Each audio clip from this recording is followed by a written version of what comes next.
when, again, last time you were on, it was wild. You and I both learned at the same time that Vrabel was getting fired, and you were ready to welcome Derrick Henry on the bus. And, that pod came out about a week later, and I saw your guys' conversation with him, and you were all just kind of head scratching. Now Derrick's going to be moving on elsewhere, I'm assuming. And I was saying yesterday, if Jerry Jones says, we're going all in this year, and we're going to go all in with players that we don't normally go all in with, that's the guy.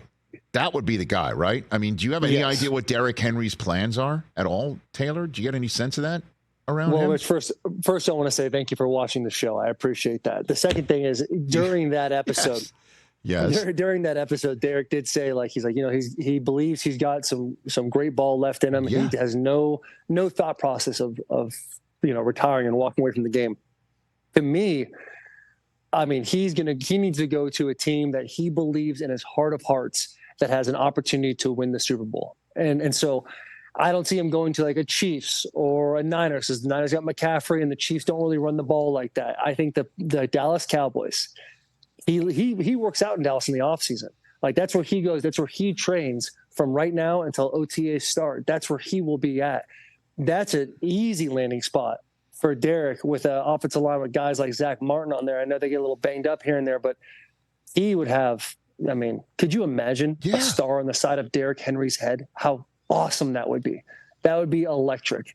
And another teams you think about too is, I mean, I don't know how Chubb's injury is. I know it's a pretty severe injury. He's not ready in the beginning of the year. Why not a 1-year deal for Derrick in Cleveland? They run the ball. They run a similar outside zone scheme.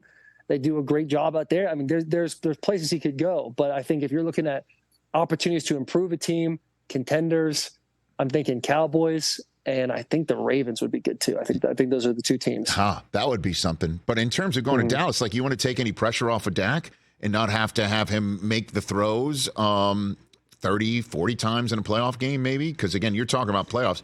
You stick Derrick Henry back there. Now, that's a different and I even just threw DeAndre Hopkins in for good measure. While we're going full on fantasy football, like, just do that too. You know what I mean? Like, go for it. If you want to go all in, that's one way to go all in.